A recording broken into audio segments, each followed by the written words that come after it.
La historia es algo que transcurre a lo largo de la vida de las personas. En México, los hechos históricos han marcado a la sociedad actual con diversas consecuencias que se han visto inmersas en la economía, la política, la familia y la salud. Cabe mencionar que todo lo que nos atañe en la sociedad mexicana actual proviene de las transformaciones presentadas en el siglo XIX. Por ejemplo, en el aspecto económico, la sociedad se regía por categorizar a las personas dependiendo de la clase social a la que pertenecían. Dicha clasificación se representaba como la clase alta, media y baja, a nivel político, familiar, laboral y en la salud. Lo anterior simbolizaba las formas de vida que tendrían los individuos que vivían en el país. Lo mencionado resulta en una serie de afecciones en la salud y por ende en el cuerpo de los individuos que se manifestó en diversas enfermedades que mermaban el cuerpo de las personas. De esta manera, desde el siglo XX, el cuerpo humano ha tenido una transformación con las nuevas patologías. Así surgió una sociedad que producía cuerpos con enfermedades crónico-degenerativas y muertes prematuras que en el actual siglo XXI se hacen presentes. Las enfermedades que se han desarrollado con mayor frecuencia y que si bien algunas son indicadores del aumento en la tasa de mortalidad en México, otras lo son de morbilidad.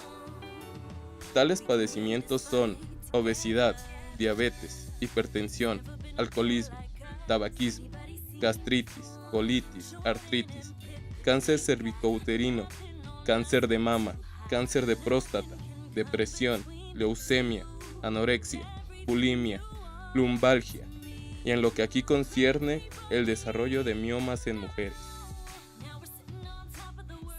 La concepción de la mujer como ente social comienza a gestarse desde el siglo XIX, en donde las mujeres comenzaban a cuestionarse sobre cuál era realmente su papel en la sociedad, principalmente por el contexto en que se vivía, ya que era protagonizado por el poder varonil sobre la mujer. En esta época, se pensaba que todas las enfermedades de la mujer estaban relacionadas con dos órganos principalmente, el cerebro y la matriz, especialmente porque en este último se encontraba el poder de la vida. Al verse este afectado, daba resultados negativos en el cuerpo y mente de la mujer. De esta manera, las enfermedades eran tratadas médicamente enfocadas en el aparato reproductor femenino. De los diversos padecimientos que se pueden presentar en la matriz de la mujer, se encuentran los quistes ováricos, fibromas, adenomiosis, endometriosis, pólipos. Todos estos son tumores benignos que, si bien no son mortales en un inicio, suelen tener repercusiones en la vida cotidiana de las mujeres que los padecen, además de atentar contra su vida si no son diagnosticadas y atendidas adecuadamente. La miomatosis uterina o miomas uterinos se asocia con problemas de sangrado uterino anormal e infertilidad, dado que su crecimiento es dependiente de hormonas, estrógenos. Los miomas uterinos, compuestos de músculo liso y tejido conectivo como elemento de sostén, son los tumores pélvicos más comunes en la mujer y constituyen del 27 al 67% de las indicaciones de histerectomía, extracción del útero o matriz, entre los 25 y 55 años de edad. La prevalencia aumenta con la edad y se ven en 20 al 50% de todas las mujeres. El padecimiento de miomas se presenta en promedio en mujeres de 35 a los 50 años. En pocas ocasiones surgen antes de los 30 años o en la adolescencia, al igual que en las mujeres que tienen más de 60 años. Además, aproximadamente el 30% de las mujeres se detecta un mioma, principalmente por la sintomatología que presenta, mientras que el resto pasa desapercibida dicha condición. Sin embargo, médicamente se explica que todas las mujeres están propensas a padecer miomas, teniendo como principal argumento que no hay un factor que determine directamente cómo se originó. Aún con esto, existen 4 factores que permanecen constantes al encontrar. Se presentan generalmente entre los 35 y 50 años, ya que en esta etapa hay mayor exposición a estímulos estrogénicos. Es más común que se generen en mujeres con un color de piel oscuro, como lo es en la mayoría de las mujeres mexicanas. En mujeres que mantienen esterilidad o que no planean tener hijos, generado por un exceso de estrógenos, y por obesidad, ya que se calcula que por cada kilo en la masa corporal aumenta un 21% la probabilidad de padecer. A pesar de que no se sabe qué factor determina el padecimiento de los miomas uterinos, existen 3 teorías en el ámbito médico que proponen la posible relación con la aparición de dicha enfermedad. La primera es la teoría del estímulo mecánico y físico, la segunda es la teoría genética y la tercera es la teoría hormonal, siendo esta última la más común en las mujeres mexicanas.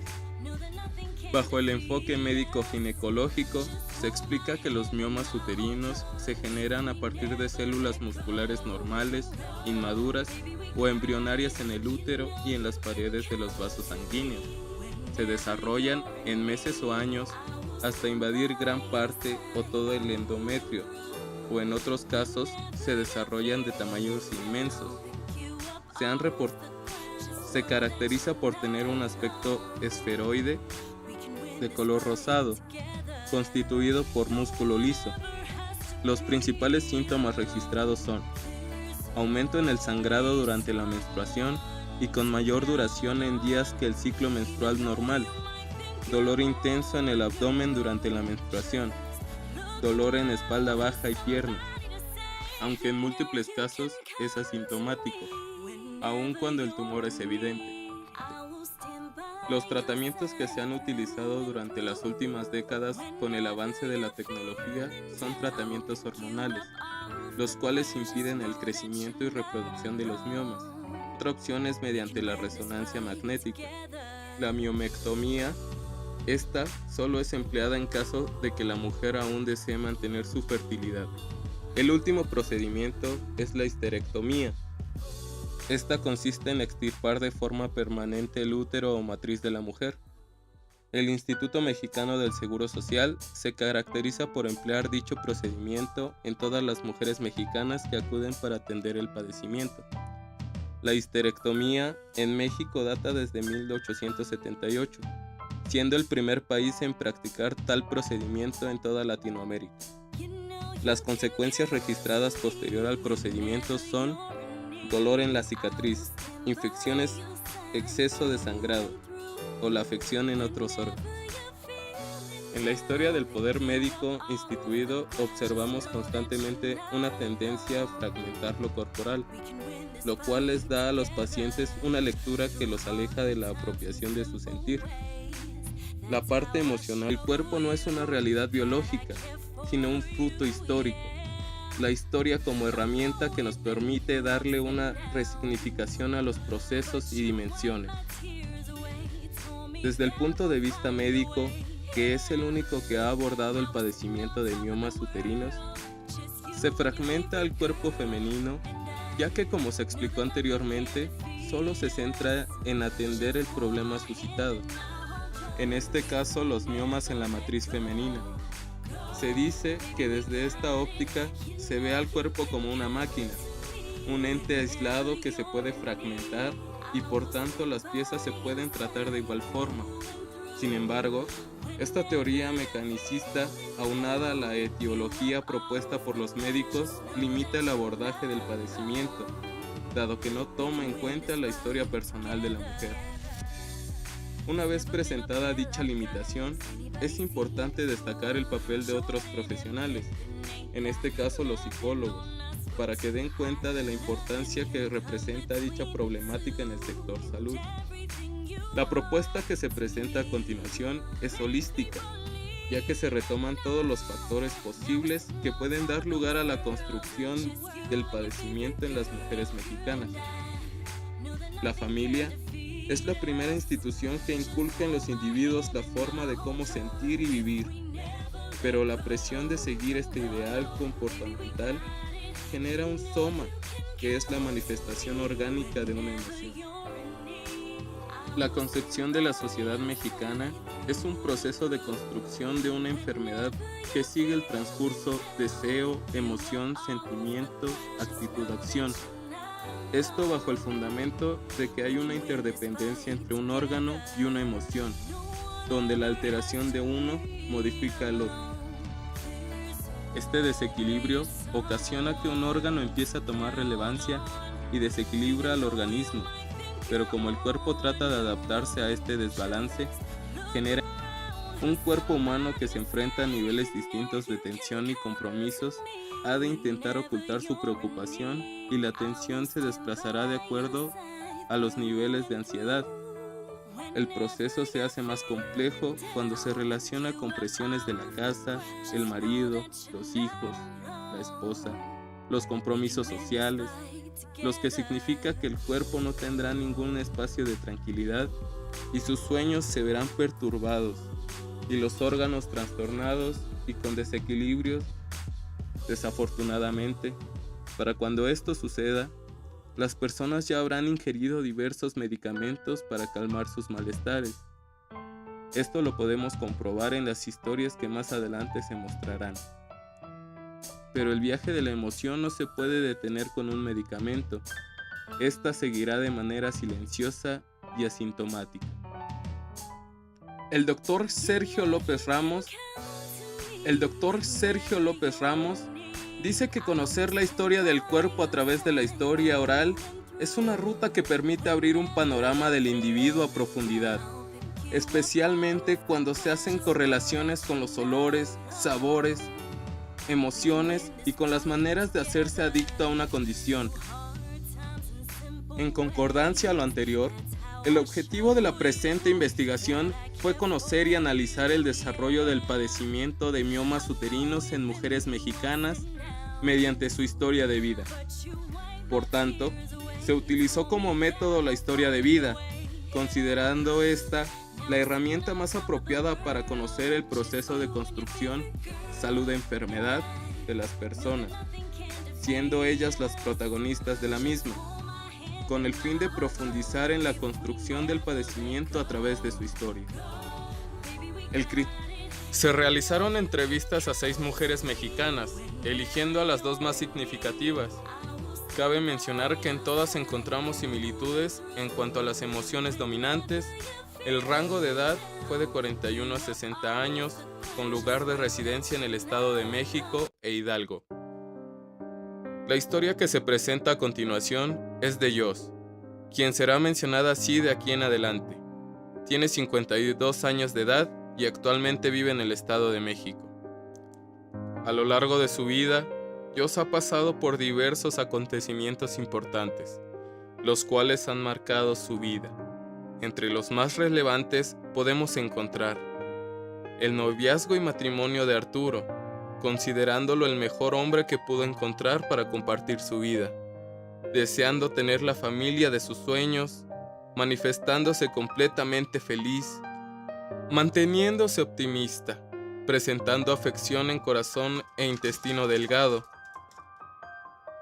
el nacimiento de su primer hijo y el proceso de aceptación tras un diagnóstico de hiperquinesia, siendo su mayor deseo que eso no le pasara a ella, presentando una mezcla de alegría, preocupación, tristeza, enojo, optando por la aceptación y la resignación, repercutiendo así en pulmones, intestino grueso, hígado y vesícula biliar.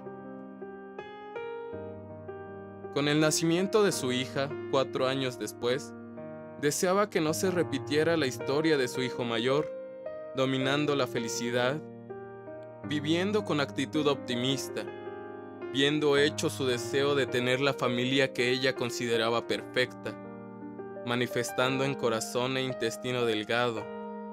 Pronto, la muerte de su esposo la sorprendería, despertando un deseo de hacer lo que fuera necesario para tenerlo vivo, sintiendo una tristeza profunda, viviendo su duelo. Con resignación, retomó su vida, pues sus pequeños necesitaban a su mamá. Siendo responsable y funcional para ellos, repercutiendo así en sus pulmones.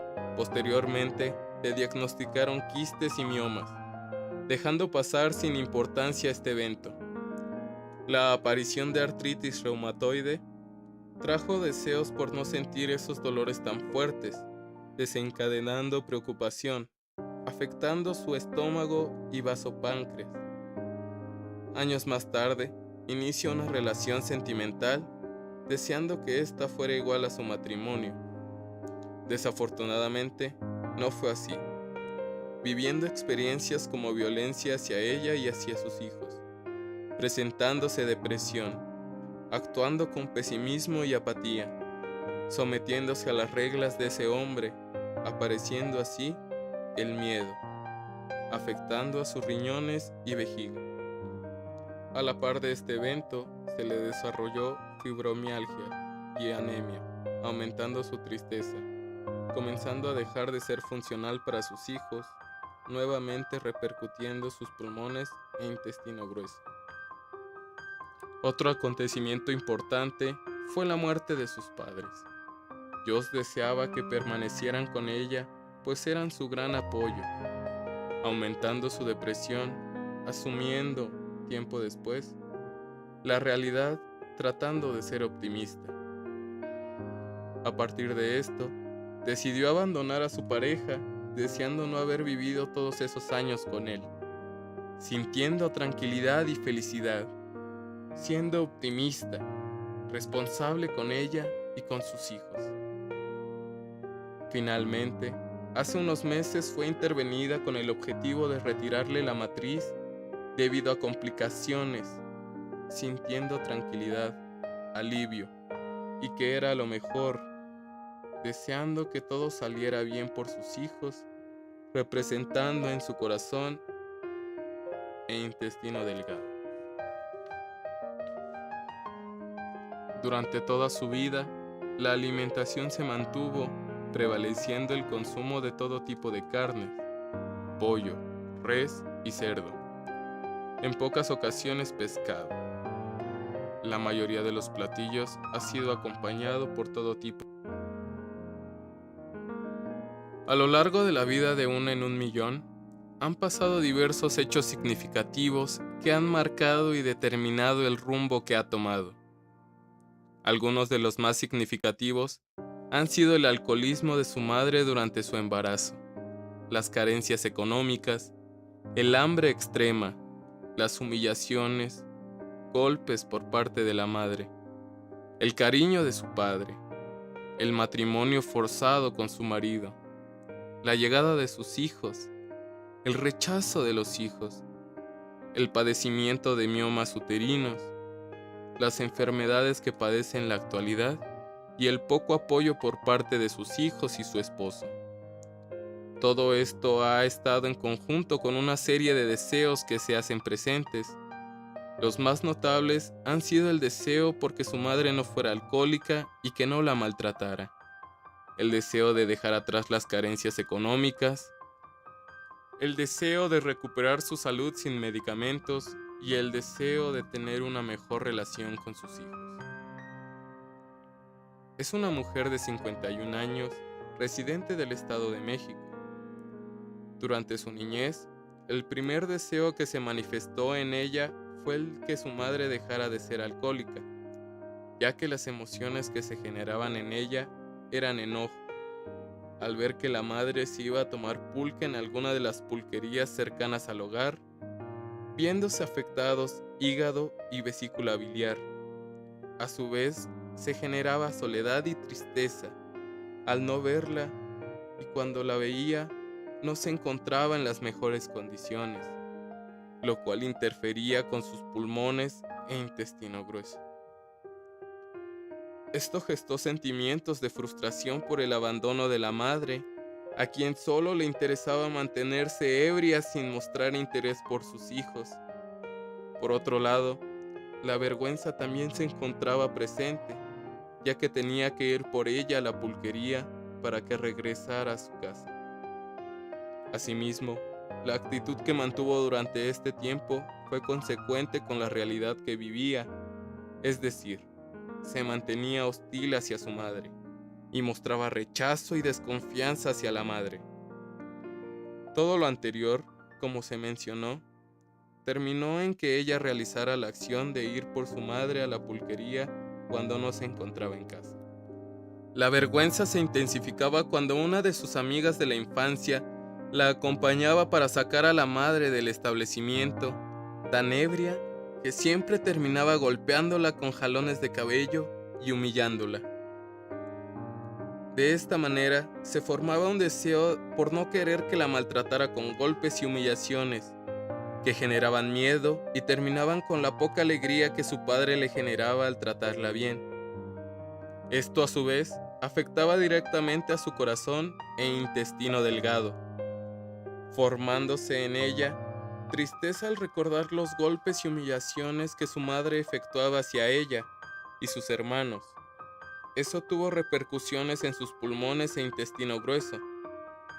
Posteriormente, se formaron en ella los sentimientos de aversión al no querer estar con ella por el maltrato físico y verbal, así como dolor y confusión al preguntarse por qué la maltrataba. Todo esto gestó en ella una actitud de rechazo y hacia la madre, así como pesimismo por saber que no podía hacer algo para que ya no sucediera lo mismo, y resignación ante la situación. Todo lo anterior terminó en un deseo hacia la acción de salirse de la casa.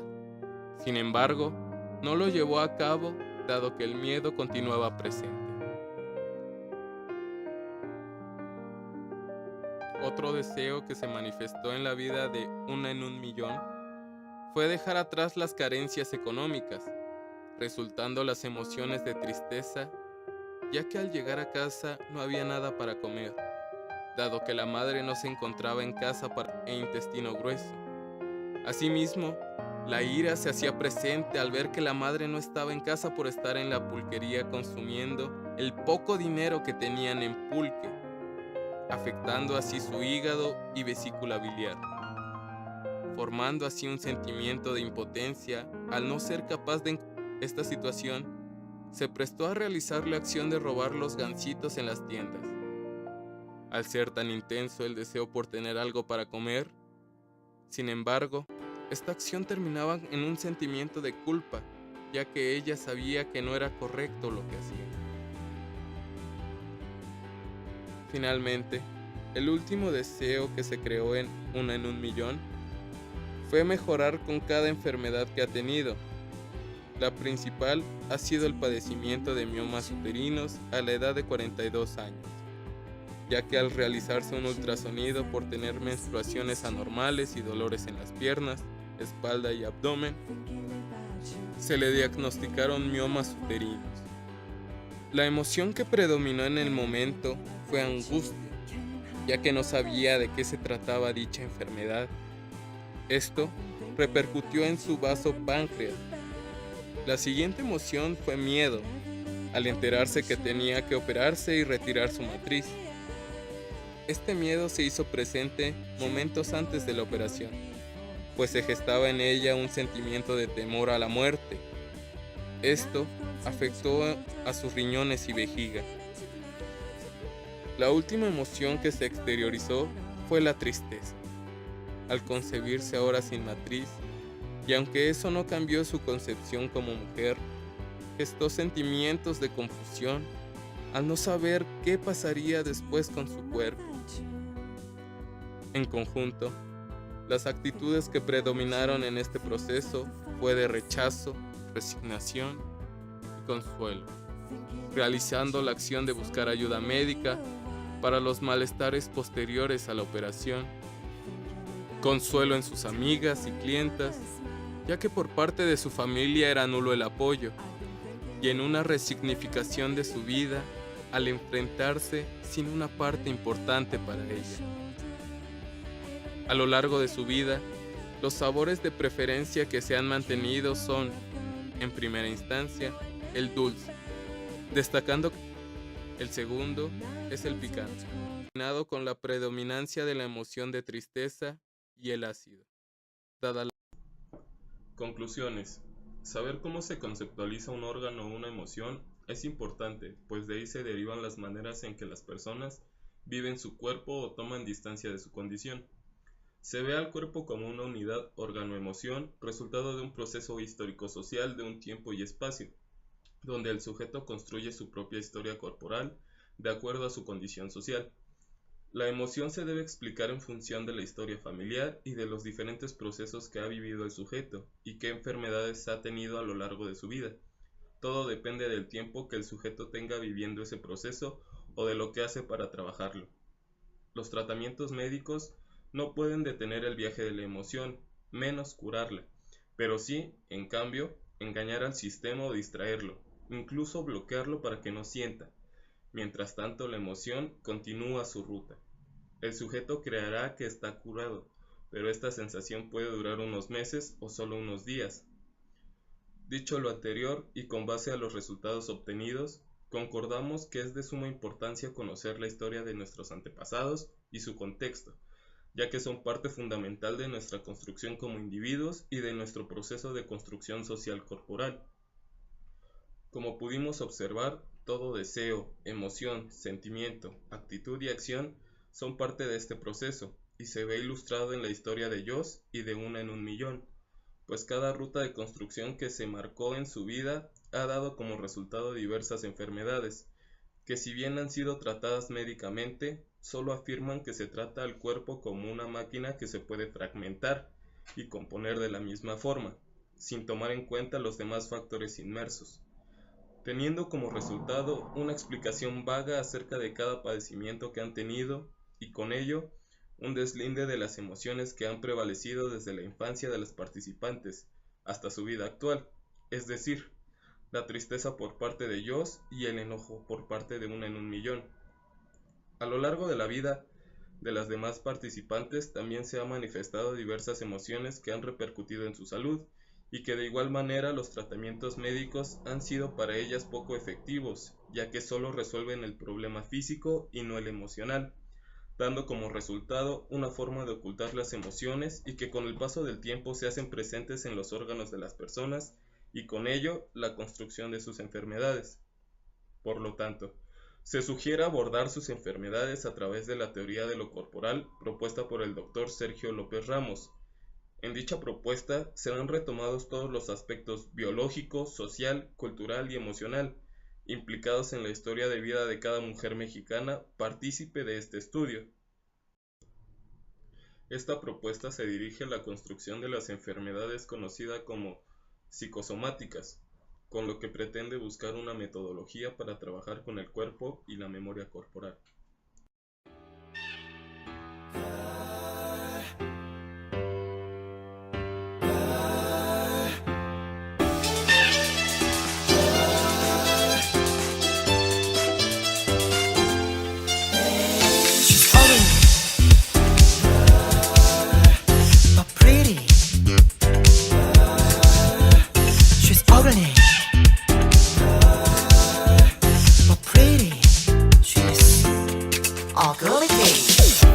판타지한 매일 밤 사랑에 속삭인 그녀와 love tonight 우연히 갔던 party night 그녀를 알게 된 거야 oh yeah 저길 좀 봐 못생겼는 걸 그런데 이상하게 예쁜 걸 저길 왜 이래 치명적인 걸 빠져나갈 수 없는 블랙홀 yeah. A fantastic, you're pretty, a cutie, so sexy, my lady. You should be your dancing all night. You should be dancing all night. You are fantastic, you're pretty, a cutie, so sexy, my lady. You should be your dancing all night. Yeah. 매혹적인 유혹에 휩쓸려버린 나 그녀는 허리케인 끝없는 터널 속으로 사랑을 얘기한 거야 그녀는요 못생겼는걸 그런데 이상하게 예쁜걸 불가사의 수수께끼인걸 풀지 못할 것 같은 내 맘은 A fantastic, you're pretty, a cutie my lady. You should be your dancing all night. You should be dancing all night. You are fantastic, you're pretty, a cutie, so sexy, my lady.